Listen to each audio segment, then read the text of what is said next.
Welcome to the Generous Business Owner Podcast, where business owners gain inspiration and encouragement to live a legacy, not just leave one.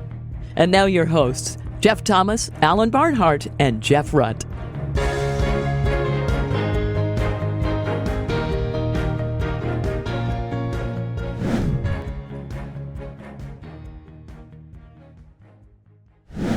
Welcome, everybody, to this week's Generous Business Owner Podcast. My name is Jeff Thomas, and we have a very special guest with us today, Phil Daniels, who is a serial entrepreneur turned investment banker and currently a partner with Arc Malibu. And we'll get into his whole story. But I just want to thank you first, Phil, for being with us today.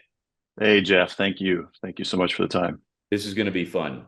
We've had a lot of fun talking before we started recording. I know it'll be even more fun when we are. So, Phil, as you know, we always try to start with kind of where you grew up, what your family was like, just kind of the early years for Phil.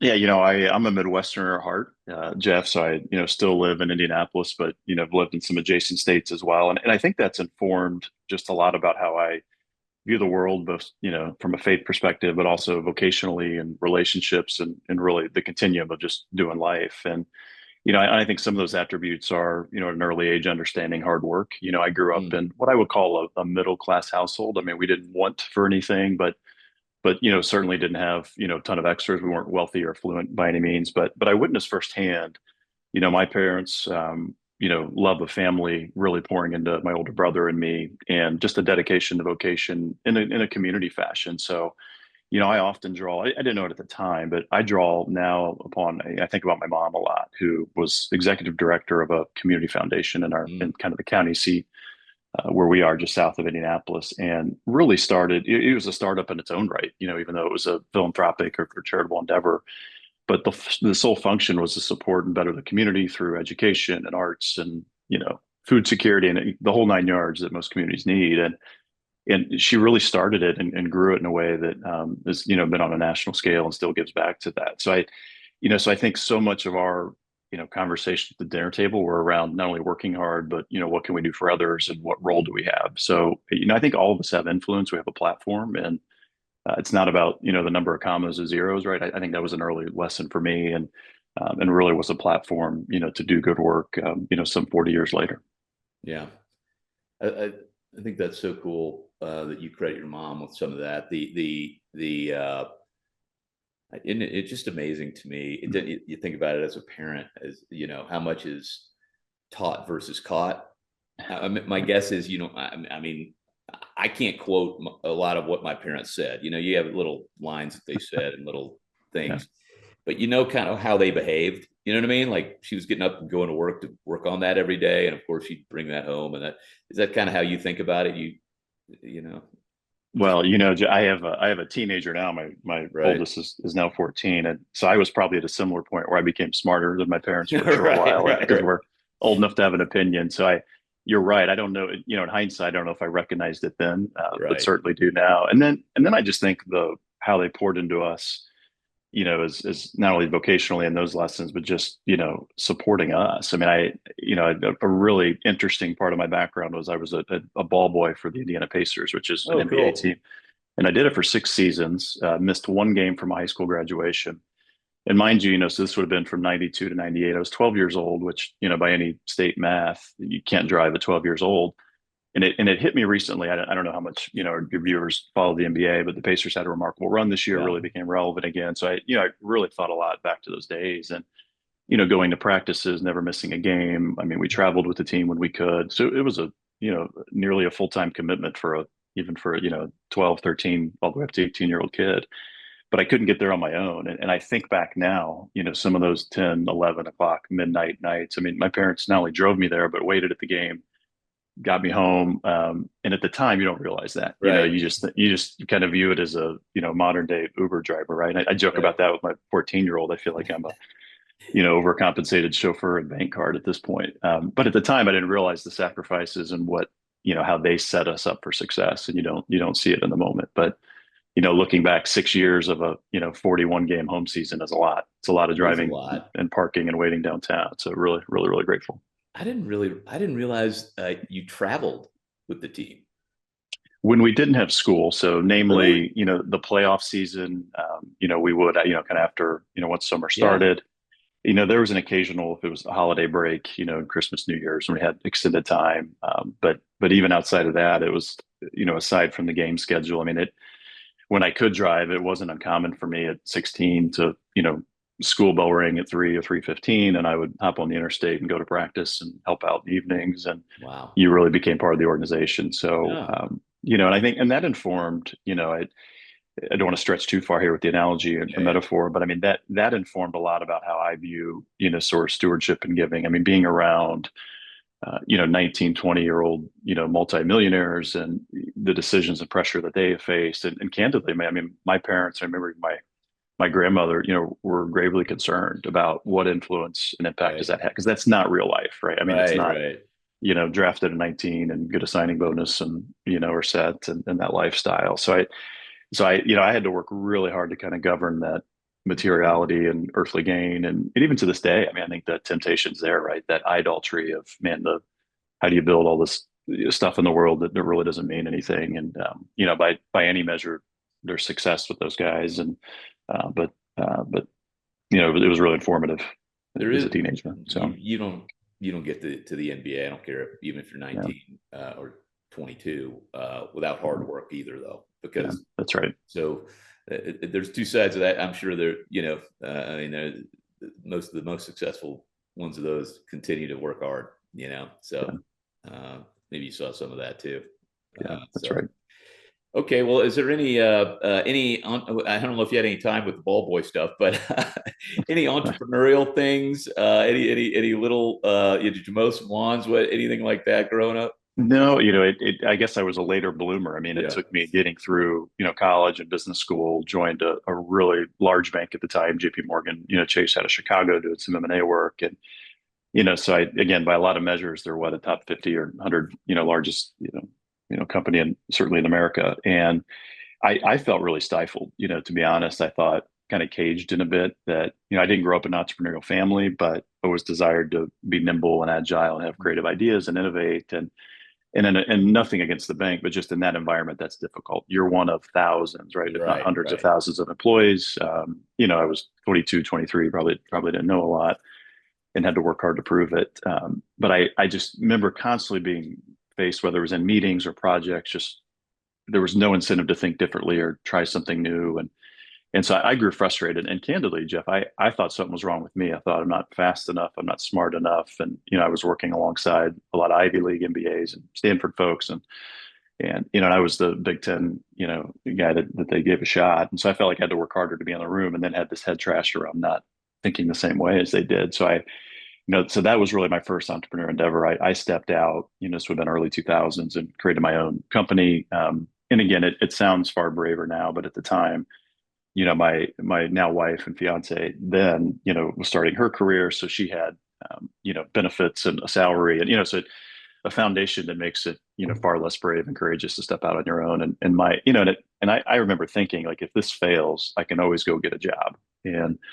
But I remember kind of a stigma around, even within my family, that here, we created the support system, excelled at school, got an MBA at an early age, got this dream banking job in Chicago with the top bank. And what do you mean you're not happy? You're leaving? You're going to go start something in your basement? Like, Yeah. what are you doing? And kind of to zig and zag that dramatically, I think gave, a pause to even some family and friends. Like, are you sure you know what you're doing? And I can tell you with confidence, I mean, I've not looked back, from that entrepreneurial journey since. So it was the right way to kind of fill my cup. Yeah, there's something about the sort of academic track, you know, even just to go get an MBA, right? Right. Or do you go right Yeah. directly from undergrad to I get? I did, and I don't know if there's a right or wrong, but I probably didn't get the richness that a lot of students do. I didn't have the real world. Most of my classmates had worked, in a real job 5, 6, 7 years, and we were approaching 30. So I had a lot of real world experience to augment in the classroom. I didn't have that. I mean, I was 22 with a couple internships and as I mentioned, big ideas. And so it certainly was a great experience, but I don't know if it was as, enriching as kind of the traditional Yeah, path. but I think that path you took is less common because I think I guess in my experience, I see sort of people who do the MBA thing to, okay, let me get into management of a large organization and move up into a, sort of a Fortune 500 company kind of through management type thing, which is a little bit more of a stable role. Some people might disagree with that, but and then others, if they're in from a entrepreneurial family who maybe has a family business, they might send Junior off to get the MBA and go do a few things first before they come back. But this kind of already kind of know where it's going to go. Yeah. I don't know a whole lot of MBAs who just went and, okay, let me do the, were you at the investment bank of Chase, or were you, what was the That I was in, it was M&A work, but it was more on the integration side. Okay, so once a bank was purchased, I mean, I was far from the money of the bank, but really working on culture integration, marketing, communications, migrating technology. So if we bought an asset, just to make everybody feel good about it and integrate smoothly was the objective. Okay. So anyway, but that's a big company job, and then but to chuck that without the family business kind of looming in the background to join, or and then your classmates and your old peers at the bank who were going to probably do the track that I described. That is very different, right? And the money spent on school and all of those kind of things. So what was the first business that you started?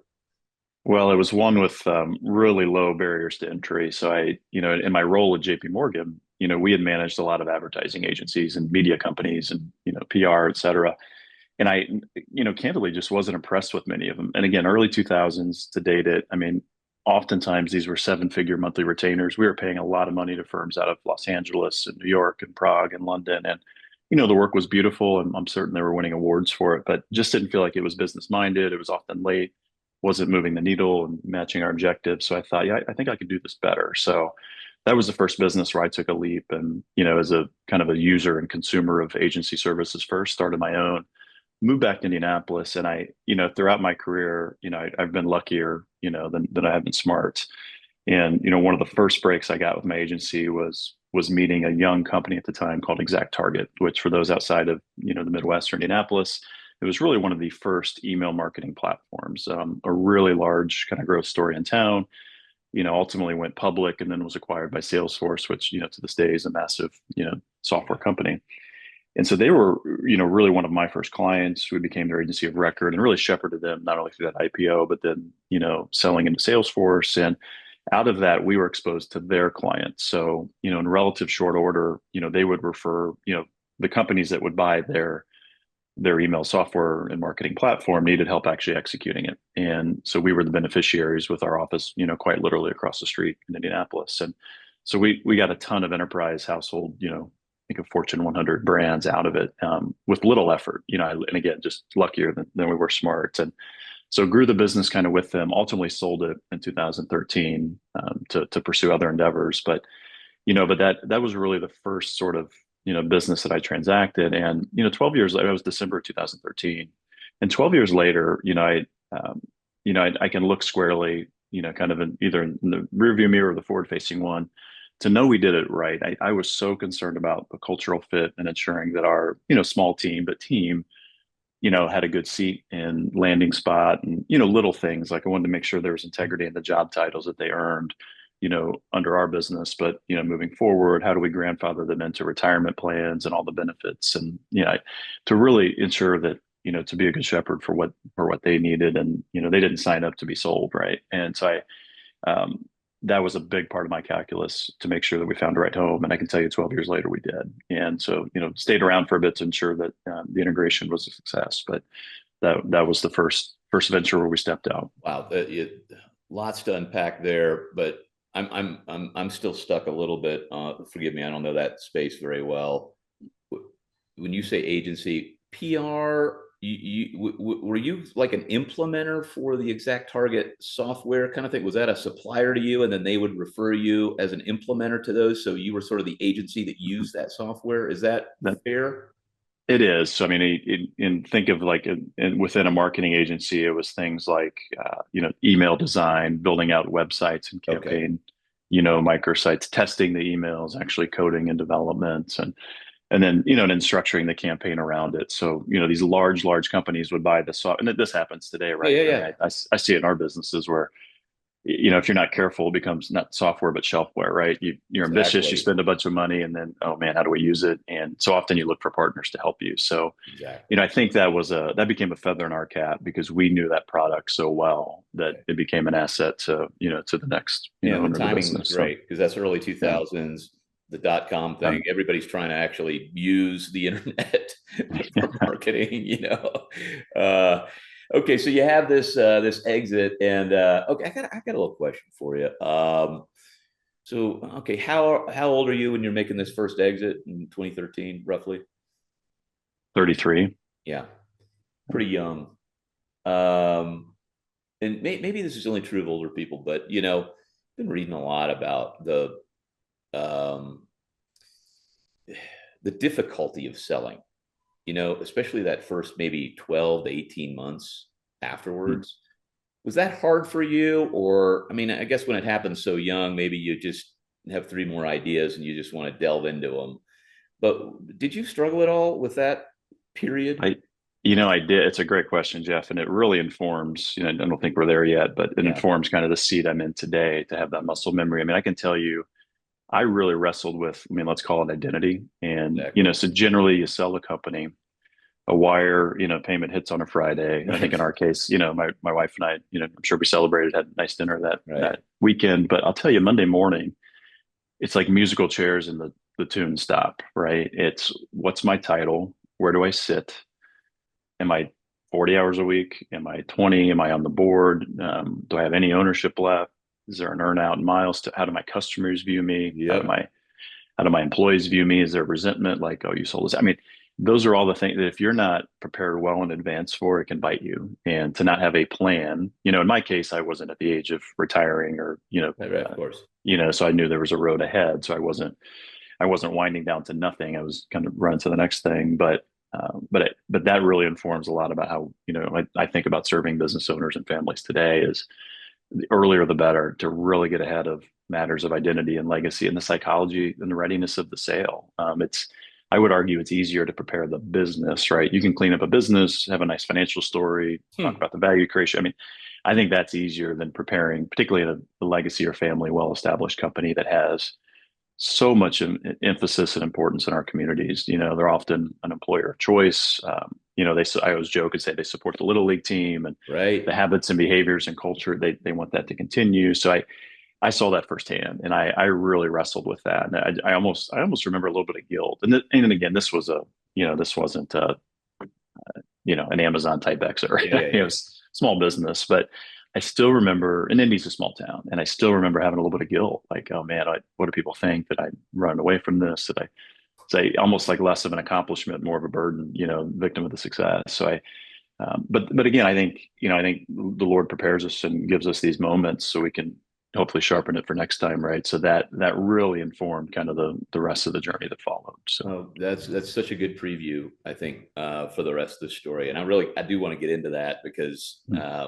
Mm. we deal with a lot of people that are exiting businesses, and I think you're absolutely right. For us, the numbers part is frankly easy. I mean, they don't go Yeah. through it all the time, but that for us, that's the easy part.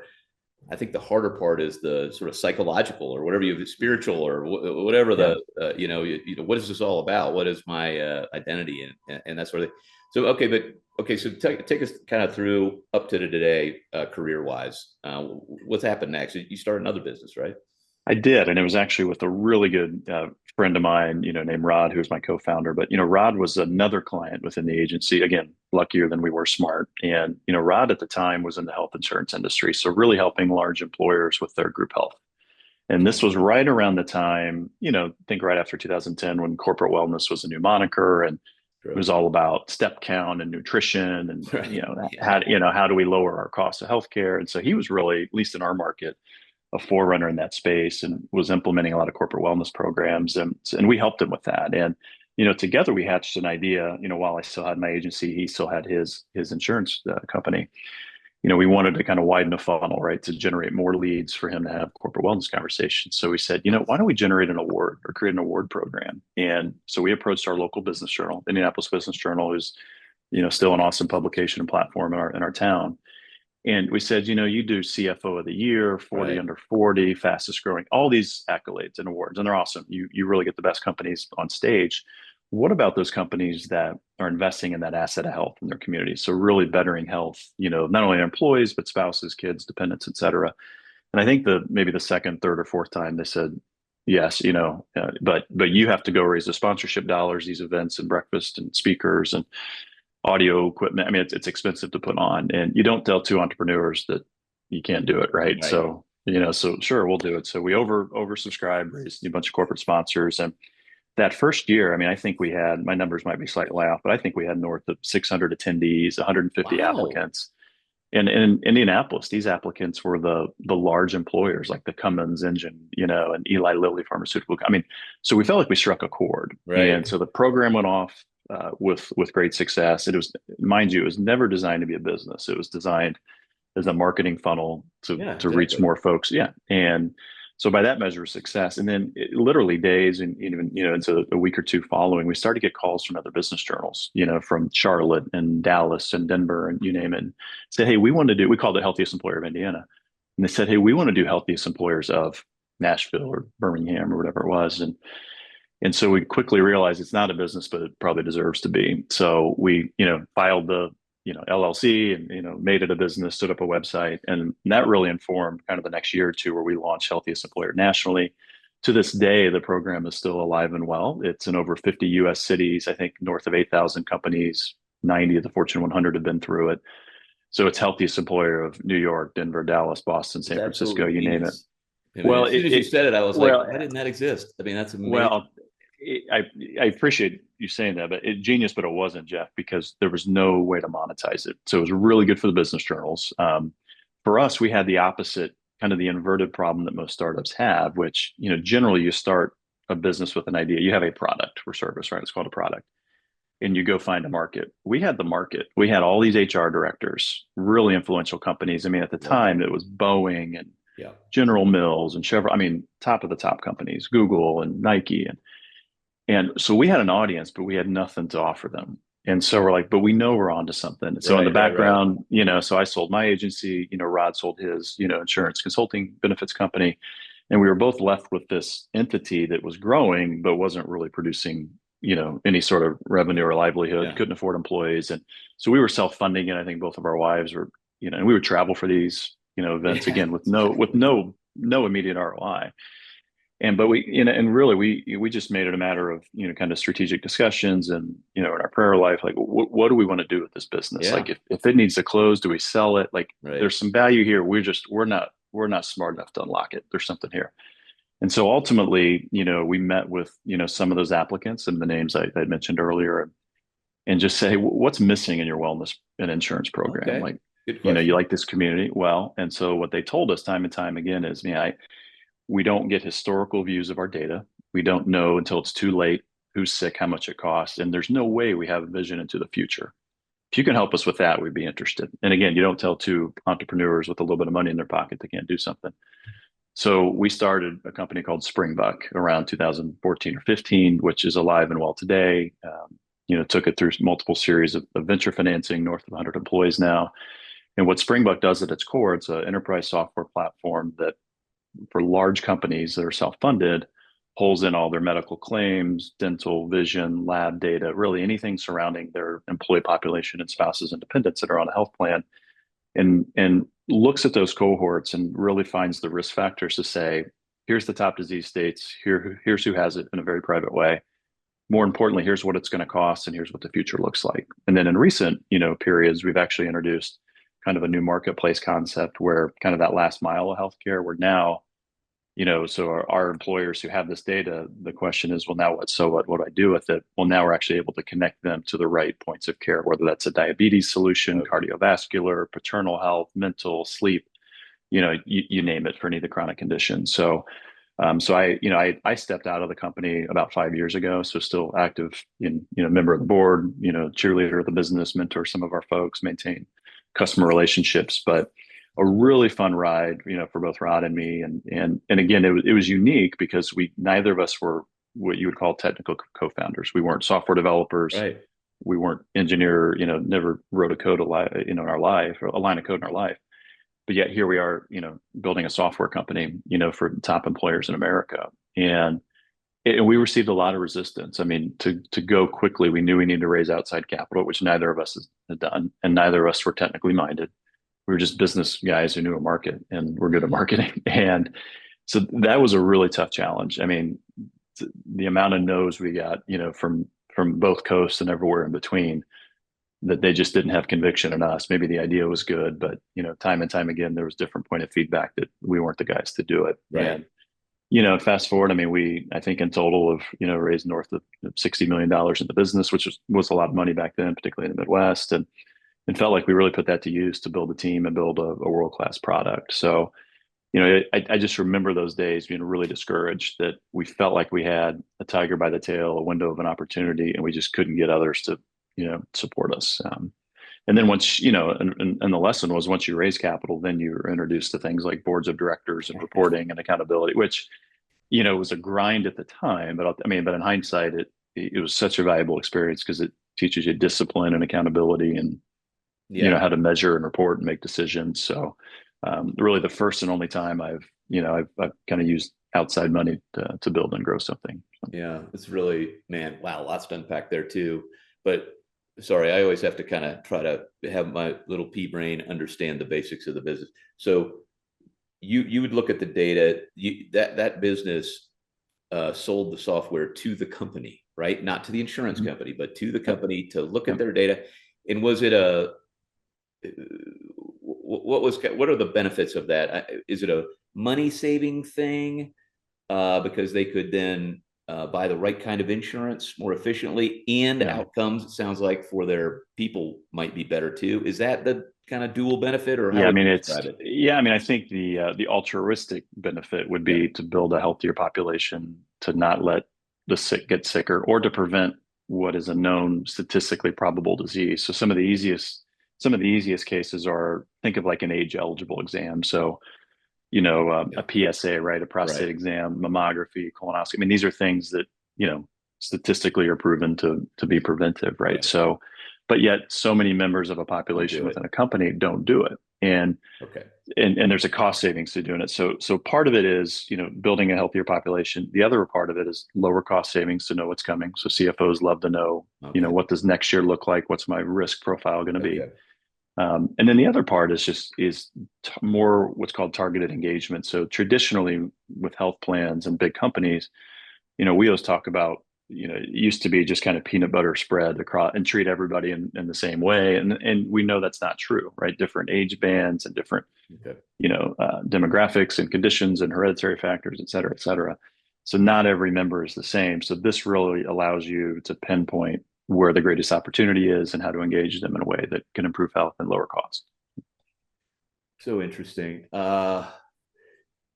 So thank you for that. Now my brain can rest. I now understand the business model, at least a little bit. All right. So let's get into this stuff. So 5 years ago, you exit that. Do you go straight into investment banking? How did this transition into what you're doing now happen?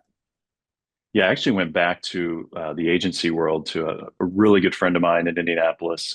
At the time, the agency was called JDA, which stands for Joseph David Advertising. So I was just missing kind of the agency work that created muscle and really showing results. And what really made JDA unique is that, the moniker of the company, Joseph, it's the Joseph and the David. So the idea of, Joseph, being advisor to the pharaohs, and we really believe that the modern day pharaoh can be CEOs and leaders today of organizations, ministries, and businesses.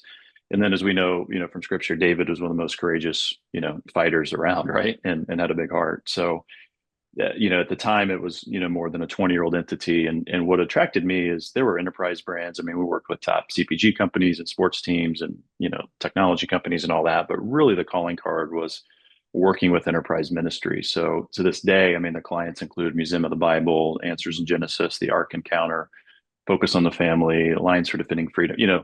We're in a safe space. I mean, candidly, it's the kind of clients that a lot of creative and innovative agencies would be allergic to taking on, because they'd be afraid that, they're going to offend somebody or don't want to attach their name to it in this kind of loaded culture. And we were not. We really saw that, these ministries needed help really getting their message and their brand advanced. And so that was attractive to me. And then, so then following my time, at JDA, I actually joined kind of the larger platform that was the parent company, and that's where I got reintroduced to M&A. So at the time, we were acquiring other agencies, really bolting on to kind of the existing platform, and I just got the itch to keep doing that. So at that point, became an advisor to Arc Malibu informally. Which, to this day, we have a senior advisor program of really accomplished people. So I was by far the youngest, dumbest, and slowest in the room. I mean, my peers in the advisor program were folks who were, retired C-suite executives from top companies and sold really big businesses. So I really learned a lot and was able to work on some deals. And through the course of those relationships, just really saw the opportunity for us to partner in a more meaningful way. And that happened about, 2 years ago, where the core of the business is in the Midwest, just, adjacent in Cincinnati, but really thought that, I'm in Indianapolis and, can really take that 30-year message on the road here and continue to grow, the next generation of the business. So what was, sorry to interrupt, what was JDA's relationship with Arc Malibu? There wasn't one other than, I mean, we knew of each other, but by virtue of doing some of the M&A work, I was introduced to, the Arc Malibu founders. So you were doing some M&A work for JDA. We were buying other agencies. Integrating. You were buying some smaller agencies. Mm-hmm. You became part of that team, and through that, meet Arc Malibu. We did, and then the founders just became friends, but more importantly, mentors. And right. And we always, again, I think what started casually is like, hey, we should do something together. Right. Really became more serious, and now more recent years. So yeah, the current role really leading our Indianapolis practice, and that's obviously attached to Cincinnati. We have a New England presence, Columbus, Ohio as well. And we have our own growth ambition. So really feel like we have a lot of road ahead of us, and I'm sure we'll talk about it, Jeff, but our message of serving, founder and family businesses with purpose, and to make sure that transition goes well. I mean, oftentimes our core client is what we call a one-time seller. I mean, this is the one-time event they have, and liquidity is certainly a part of that. But as we alluded to earlier, finding that culture fit and harmony and ensuring whatever mattered to you in the business, that, we always talk about the habits, the values, and the beliefs, right? That it takes oftentimes, I don't want to say unicorn, but it can take a special buyer to maintain that. And that's really the magic of our process. So we're an investment bank. All we do is work with one-time sellers. And, we don't help people buy things. We don't help you raise money. We don't do anything else that we view as conflict with serving the end business owner. And have had that legacy for many, many years. But so much of our process is around codifying that culture and understanding that we can find the right fit to maintain what folks have built. That is no small project. Again, we deal with lots of people. I mean, we deal with the same kind of folks you do on the wealth management side at Arcos, where they're selling. It's the one time they've done it, the family business, whether they started it second generation, third generation, whatever it is. And to really, I mean, you get to see it multiple times. I get to see it multiple times. But there are so many complex factors happening here. We talked briefly about, like, when you had your early exit, just sort of your mental space and maybe spiritual, whatever, the identity issue and all of those kind of things. There's clearly the work to be done to get the company ready, with people, with finances, with structure, all of those kind of things. Because people say, oh yeah, my friend sold for X multiple. Let me just apply that to my revenue. That's what it'll be. Sure. There's this sort of back of the envelope they're not all great. Can you kind of walk us through some of these variables? Because I would love to, I know there's a bunch of people walking on the treadmill that are running businesses, thinking about this, and what do I not know that I should know? And I think this is an aligned person they can kind of listen to just get a few tips along the way. Somebody thinking about preparing for this. Yeah, I'd be happy to share a little bit. I mean, we talk a lot about value creation levers and, everything from a stable management team to repeat customers and a big market and all those things. But the way I would boil it down, Jeff, is, alliteration tends to work for things like this. So we think a lot about the 3 Ds, right? The letter D. The first one is, durability. So how durable is the business today? And that means we have a management team that is long lasting. They want to stay around for the future. And even the owner, I think at least in this market, gone are the days where an owner can exit, 6 months later fully. Like the new buyer and investor is going to expect some continuity. So that durability matters. durability of customer base. How reliable is the revenue in the past to continue? Are we able to renew? Are we able to upsell? So really just thinking, is this an enduring, stable company? So that's kind of the first bucket, right? All things durable. Second one is defensibility. So what are the uniques or point of differences that a company can enjoy? And it can be a variety of things. It could be intellectual property. It could be unique access to a market. Maybe we price in a premium, way that's different. We have a product set that's very, unique to a segment or cohort within a market. So again, think about that defensive moat around the business. Like what do you have that others can't and allows you kind of the right to compete in a premium way? So that's the second D. And then the third one is direction. So what does the future hold for this business? I'm amazed at how many enterprises we encounter, and these aren't Main Street small businesses. I mean, think of the middle market company that's, has a value of hundreds of millions of dollars. Oftentimes they don't have that, call it a 3 or 5 year growth plan or strategic vision for the business. And that is so important, not only preparing, but, getting excitement around, a transition and exit is, so much of our work is not about what the business is today, but where the business is going. So really trying to project with that confidence to a buyer that here's where we're going to be in 3 years and 5 years. Here's the clear-minded path to get there. It's backed by financial models, and we know the size of our market. Here's our customer behavior. So having a plan, is another way. And there's a lot of tools for that. I mean, I know EOS is popular, and there's other operating systems that kind of have that output. But those are the general sort of buckets that, if you can get, 2 or 3 of those right, you'll attract a lot of interest. I like that. That's the 3 Ds. I wrote that down. That's really good. And then what are some of the maybe softer side of things? Like you were talking about the cultural fit. I'm sure that just because of who you are, I'm sure you're attracted to the kind of people who are. It's not just about the numbers. It's also about the cultural fit and that kind of. How do you think about financial buyers versus strategic buyers in the venture world and private equity world versus how do you think about the fit in sorting through those issues? Yeah, the fit usually comes in 3 forms, right? 3 is the theme today, but think of a triangle. I mean, there's a financial fit, which honestly often means the highest price, right? Which is not always what people pick. A strategic fit is this the right growth partner? Am I convinced there's a synergy here that this transaction and called a merger or coming together upon selling my company is going to deliver more fruit later, that the company's going to be better for it. So that's strategic fit.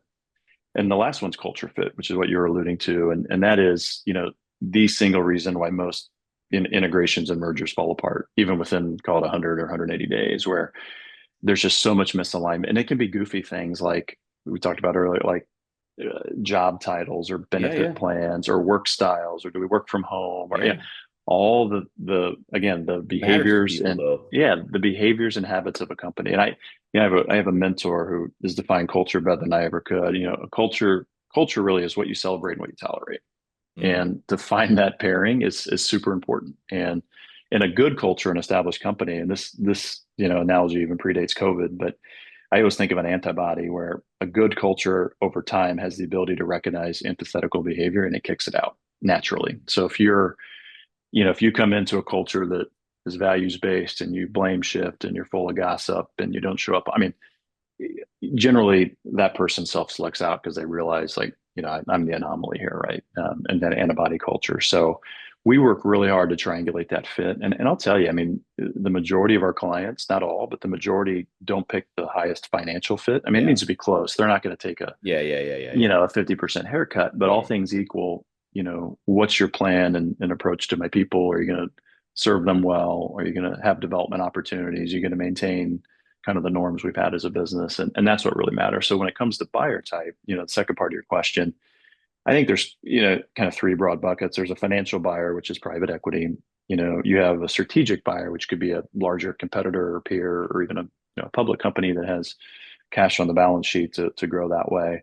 And the third emerging one is family office, which I'm sure in your line of work you see, Jeff. And we do. And that's where a lot of our, I'd say, culturally focused or culturally minded companies are attracted to. Again, the offers need to be compelling and the plan needs to be there. But the difference, even taking private equity and family office, private equity generally has a shorter, what's called a hold period, where they have an operating thesis where they're going to go into a market, they're going to buy a big business, add on some smaller ones, hold it for, let's call it 5 to 7 years, and resell it Yeah. and move on to the next fund or next investment opportunity.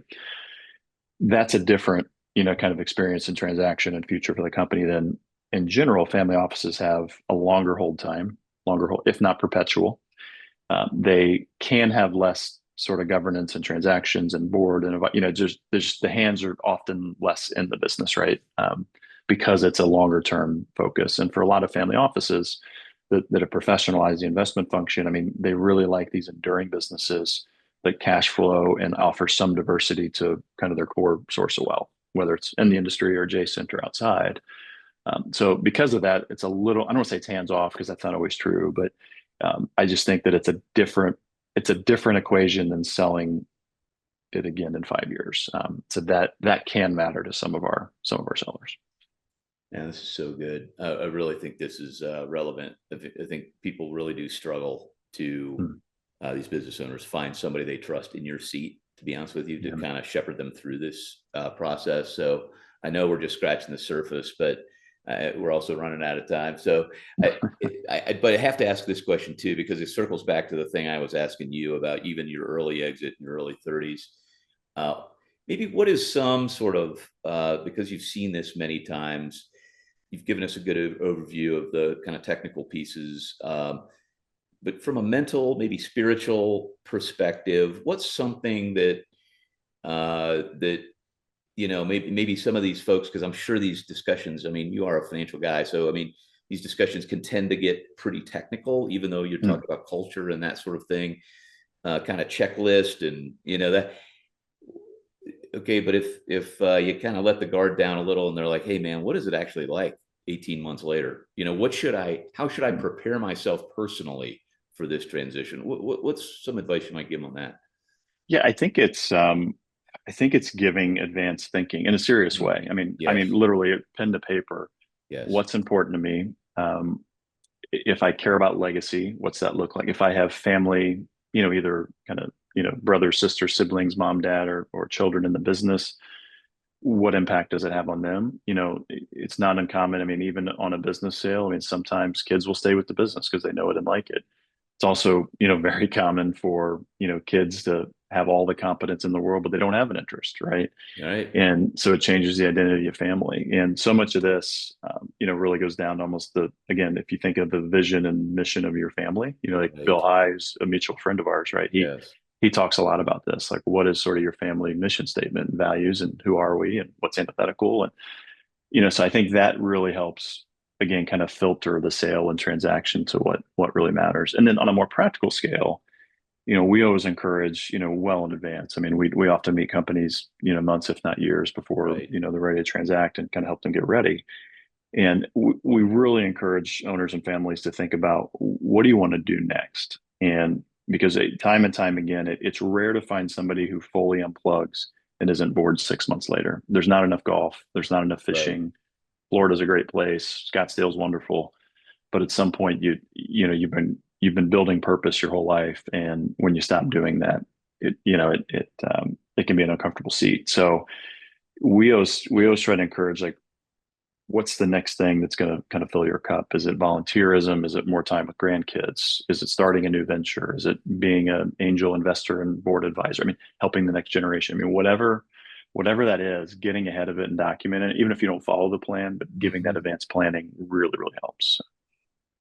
Yeah, I think of halftime also being very helpful. Yeah, that's right. With that kind of thing.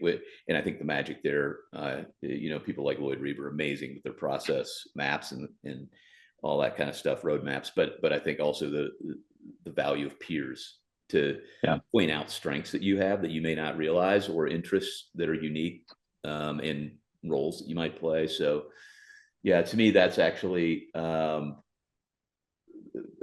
messy, but kind of the fun part, because no two are the same, so, well, thank you for addressing that. And as we kind of get to the end of this, Phil, is there anything else just for some entrepreneur? We were talking before we started recording of, maybe there's a 40-year-old kind of behind you on this journey who's having some success, maybe they start a little software business that is going well. and they're may not be considering a sale. It's up to you. What maybe in your mind what this person's thinking about, but it's going well, and they're thinking about, what do I use these resources for? How do I use this platform to really help other people? Just in whatever way, what advice might you give them on that journey? Yeah, I always think of time and treasure. And you may not have as much treasure as you think, pre-sale. So you can rotate to the time bucket. But the beauty about time is that when you make the right investments, it compounds in the same way. And, so for me, right, and this is just kind of one person's perspective, but I throughout business and even before any exits, I really thought of time as mentoring, even within the business and kind of outside of it. And those relationships compound. And that's always my encouragement. Even let's take the business owner, entrepreneur selling a business out of it. I mean, I still to this day try to spend a lot of time with kind of emerging, professionals. And, even yesterday had a call with a college kid who wanted some advice and loved doing that. And my number one advice is invest in relationships earlier than you think. And it compounds quicker over time. So like think about the time value of money and what is it, the eighth wonder of the world, where it just compounds exponentially. And I was a slow learner to that, in part because I was, away from home in Wisconsin at school, went to Chicago. So I didn't really maybe have that inherent network. Once I was a slow learner, but once it finally kicked in, the fruits of it are unbelievable. Just to have that, support and community and not in an empty way. I mean, you're not trying to be advantageous by building a network. I even think the word networking can be a bit dirty, but I always think of time as investing in other success and helping, and boy, the returns and compound beat any investment. I mean, it's remarkable. Well, and I think I like that you sort of pointed out, it sounds like it's both ways is what you're talking about. Perhaps finding a mentor who you can learn from, but also be willing to mentor others. Right. So is that fair to say, kind of, you think of it both ways? Yeah. I mean, I think that's what I've subscribed to is, I always want to be mentored and be mentoring. And right. Again, and that is in the time bucket, because you can't do that a minute a week, right? Like you have to be intentional. Right. You have to have the time to do it. And you have to give good thinking around it and to actually show up and be helpful, not just to check the box. So, that generosity can be in the form of time, in my opinion. Yeah, absolutely. Well, I think that might be a possible title for this is The Power of Compounding Relationships. Yes, so, right. Well, Phil, can't thank you enough for being with us and sharing your story and some wisdom with us. Thanks so much for being with us. Hey, Jeff, thank you so much. And thanks everybody for joining us on this week's Generous Business Owner Podcast. Share it with a friend, subscribe, and we'll see you next week. Thanks for listening to the Generous Business Owner Podcast with Jeff Thomas, Alan Barnhart, and Jeff Rutt. Make sure to follow the podcast so you don't miss an episode. You can find the guest contact information in the show notes. Stay tuned for the next episode.